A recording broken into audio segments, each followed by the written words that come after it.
The success story of Jeff Bezos. Childhood and early dreams. Jeffrey Preston Bezos was born on January 12, 1964 in Albuquerque, New Mexico. His early life was not very glamorous. His mother, Jackie, was only a teenager when she gave birth to him, and his biological father left when Jeff was still a baby. Later, Jackie married a Cuban immigrant named Miguel Bezos, who adopted Jeff and gave him his last name. From that moment on, Jeff became known as Jeff Bezos, and he grew up in a family filled with love, care, and support, even though money was not always abundant. As a child, Jeff showed a strong curiosity about how the world worked.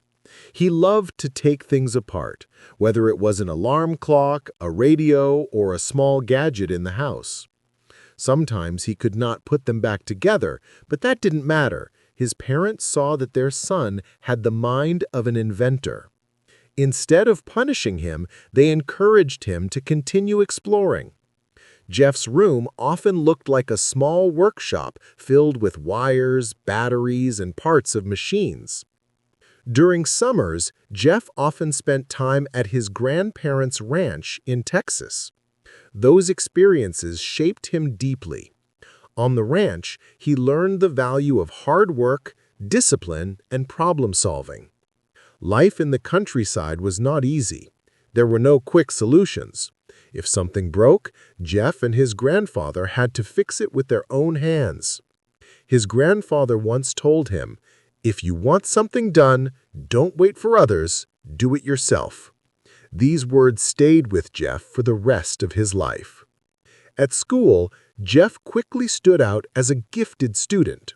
He excelled in mathematics and science, and he also loved to read.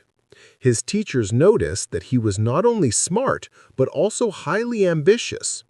While many children dreamed of becoming athletes, actors, or musicians, Jeff dreamed of exploring outer space and becoming a scientist. He read books about space, rockets, and technology. He admired great innovators like Thomas Edison and Albert Einstein. As Jeff grew older, his ambitions became clearer. He wanted to dedicate his life to innovation. In high school, he even gave a speech about how people would one day colonize space. He imagined millions of people living in giant space stations, and he believed that humans must look beyond Earth to survive. These ideas seemed unusual for a teenager, but they showed his unique vision of the future. After finishing high school as one of the top students, Jeff entered Princeton University, one of the most prestigious universities in the United States. There, he studied computer science and electrical engineering. University life was challenging, but Jeff thrived. He worked long hours in laboratories, learned programming, and studied complex systems. Yet he was not just a student. He always thought differently. At Princeton, Jeff also discovered leadership qualities. He became the head of several student programs and worked with other brilliant minds. He was fascinated by computers and the internet, which was just beginning to grow in the 1980s. He believed that computers were not just machines for scientists. They would one day transform business, communication, and everyday life. When Jeff graduated in 1986, he had many job offers. Large companies on Wall Street wanted him because he was not only smart, but also practical. He accepted a position in the financial world, working at firms like Fattel and later at a hedge fund called D.E. Shaw. His work focused on technology and investments, and he quickly climbed the corporate ladder. By the early 1990s, Jeff was already a successful young executive earning a high salary. But deep inside, he felt restless. Even though he had everything a young professional could want, money, recognition, and career security, Jeff wanted more. He wanted to build something of his own. He wanted to create, not just follow instructions. Every evening, when he looked out at the city lights of New York, he thought about the future. Technology was moving fast, and he knew that the world would soon enter a new digital age. Jeff Bezos did not want to miss that opportunity. This was the beginning of his transformation from a curious boy in Albuquerque to a man who would one day change the way the entire planet shops, reads, and even thinks about business. His story was only starting. The birth of an idea. In the early 1990s, the internet was still a mystery to most people. Computers were becoming more popular, but only a few visionaries understood how powerful the internet could be. At that time, Jeff Bezos was working at D.E. Shaw, a successful hedge fund in New York. He was only in his 20s, but he was already a senior vice president, one of the youngest in the company's history. His salary was excellent, his position was secure, and many people thought he had reached the peak of success. But Jeff was not satisfied. One day, while studying a market report, he discovered something that changed his life forever.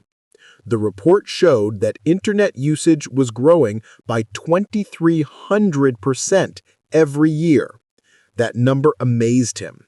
He knew that no other industry in history had ever grown so quickly. For Jeff, it was a signal. The internet was going to change everything. He began to think of ways to use this massive growth. He made a list of possible online businesses, from selling software to offering travel services. Finally, he decided that books were the perfect choice. Why books? Because books were universal, demanded everywhere, and most importantly, there were millions of titles. A physical bookstore could only carry a limited number, but an online store could carry an almost unlimited selection. It was a risky idea. At that time, online shopping didn't really exist. People were not used to entering their credit card numbers on a website. Investors laughed at the thought of selling books on the internet. But Jeff was determined. He had a clear vision. If people could buy books online safely and easily, they would. And once they trusted the system, they would start buying everything else. In 1994, Jeff made the most difficult decision of his life. He left his prestigious job at D.E. Shaw and told his boss about his plan. His boss tried to convince him to stay, saying, "This might be a good idea, but it would be better for someone who doesn't already have a great job." But Jeff could not ignore his dream. He told himself, "If I'm 80 years old, I don't want to regret not trying. I don't want to think, what if I had done it?" With his wife, Mackenzie, Jeff packed his things and drove across the country to Seattle. During the road trip, he wrote the business plan for his new company on his laptop while Mackenzie drove the car. It was during that trip that the seeds of Amazon were planted. When he arrived in Seattle, Jeff set up his first office in a small garage. The place was simple and cold, but to him, it was the beginning of something huge. He hired a few employees who believed in his vision and began to build the website. They worked long hours, often eating pizza late at night and sleeping only a few hours before returning to work. Jeff wanted a strong name for his company. At first, he thought about Cadabra, but when someone misheard it as cadaver, he quickly changed his mind. He wanted a name that started with A because websites were often listed alphabetically.